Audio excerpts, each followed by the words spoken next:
अमरावतीतील एका कब्रस्तानमध्ये आज सकाळच्या सुमारास न भूतो न भविष्यती अशा पद्धतीची एक घटना घडली। या कब्रस्तानमध्ये संपूर्ण शुकशुकाट होता। चहूबाजूंनी पोलिसांचा बंदोबस्त होता। फॉरेन्सिकची टीम दाखल झाली होती। काही वैद्यकीय अधिकारी होते। या सगळ्यांच्या निगराणीमध्ये कडक पोलीस बंदोबस्तामध्ये एक मृतदेह जो 2 दिवसांपूर्वी पुरलेला होता, गाडलेला होता, तो पुन्हा एकदा कबरीतून बाहेर काढला गेला आणि हाच मृतदेह ॲम्ब्युलन्समध्ये टाकून पोस्टमॉर्टमसाठी नेला गेला।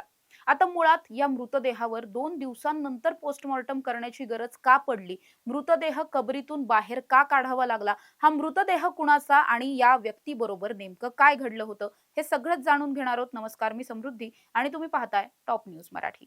अमरावतीतील या कब्रिस्तानमध्ये फाजिला जबीन नावाच्या एका 19 वर्षीय नवविवाहितेचा मृतदेह 2 दिवसांपूर्वी पुरण्यात आला होता, कारण तिचा मृत्यू झालेला होता।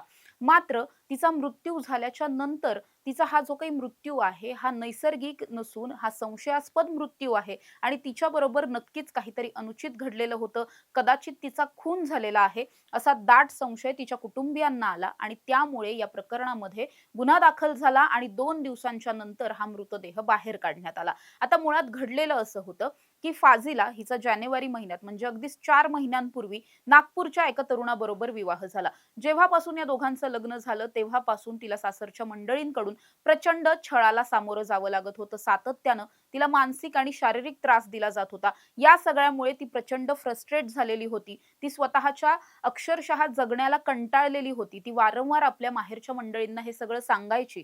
तिने अगदी काही दिवसांपूर्वीच तिच्या भावाला सुद्धा फोन करून असं सांगितलं होतं की हे लोक मला मिळून मारून टाकतील। मात्र त्यानंतरही दोन्ही घरच्यांनी बसून या सगळ्यावर सोल्युशन काढण्याचा प्रयत्न केला किंवा जे काही त्यांच्यात वादविवाद होते हे संपवण्याचा मिटवण्याचा प्रयत्न केलेला होता। त्यामुळे ती अजूनही याच सासरच्या कुटुंबाबरोबर राहत होती। मात्र 3 दिवसांपूर्वी असं घडलं की अचानकच याच फाजिलाचा मृत्यू झाला आणि त्यानंतर नागपूरहून तिचा मृतदेह थेट अमरावतीत आणला गेला आणि कुणाला फार जास्त काही सांगायच्या किंवा कळायच्या आधीच या मृतदेहावरती अंत्यसंस्कार झाले। तिचा दफनविधी सुद्धा करण्यात आला। मात्र हा दफनविधी करत असताना काही लोकांची नजर तिच्या या मृतदेहावरती गेली। या मृतदेहावरती अनेक जखमा होत्या ज्या अतिशय संशयास्पद वाटत होत्या। त्याचबरोबर काही जणांनी या मृतदेहाचे किंवा दफनविधीच्या वेळेसचे काही व्हिडिओ आणि फोटोज सुद्धा काढलेले होते, ज्यामधून हे स्पष्ट होत होतं की हा मृत्यू नैसर्गिक अजिबातच नाही, नक्कीच काहीतरी गडबड आहे। त्यामुळे जेव्हा हा मृतदेह पुरण्यात आला आणि त्यानंतर हे फोटो व्हिडिओ पुन्हा एकदा पाहिले गेले त्यावेळेस कुटुंबियांना म्हणजेच माहेरच्या मंडळींचा हा संशय आणखी जास्त दाट झाला। कारण फाजिलाच्या गळ्यावरती एक खूप मोठं निशाण दिसत होतं, एक मार्क दिसत होतं, ज्यामुळे कदाचित तिचा गळा घोटून तिचा खून केला गेलाय असा संशय या माहेरच्या मंडळींना आला। त्यामुळेच त्यांनी तातडीनं जवळच्या पोलीस ठाण्यामध्ये या सगळ्यातला गुन्हा दाखल केला। त्यानंतर लगेचच नागपूरमध्ये या प्रकरणामधला या फाजिलाचा जो नवरा आहे, जो मुख्य आरोपी आहे, त्याचबरोबर त्याचा भाऊ आहे, या दोघांना सुद्धा ताब्यात घेतलं गेलं। तिचे सासू सासरे मात्र तातडीने त्या घटनास्थळावरतूनच पसार झाले। त्यामुळे सध्या ते फरार आहेत। त्यांचा सुद्धा शोध सुरू आहे आणि आपल्या बहिणीबरोबर नेमकं काय घडलं होतं हे माहिती आपल्याला करून घ्यायचंय, तिला न्याय मिळवून द्यायचा आहे। या मागणीसाठी पुन्हा एकदा पोस्टमॉर्टम करण्याची मागणी जी आहे ती करण्यात आली होती। त्यामुळे आता फाजिलाचा मृतदेह आजच पुन्हा एकदा बाहेर काढण्यात आलाय।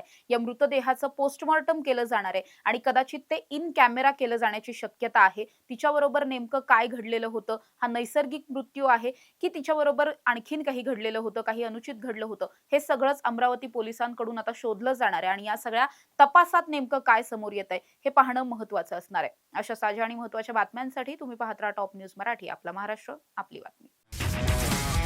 तुमची car, electric panel, data server आगीपासून सुरक्षित आहे का? नाही? मग आजच बसवा F protect temperature activated fire suppression device. यामध्ये आहे eco friendly non toxic pressurised liquid जे आग लागल्यास क्षणार्धात ॲक्टिवेट होऊन आगीवरती मिळवते नियंत्रण। बसवण्यास अतिशय सोपे आणि सुटसुटीत टेकालिपचे एक दर्जेदार उत्पादन एफ प्रोटेक्ट।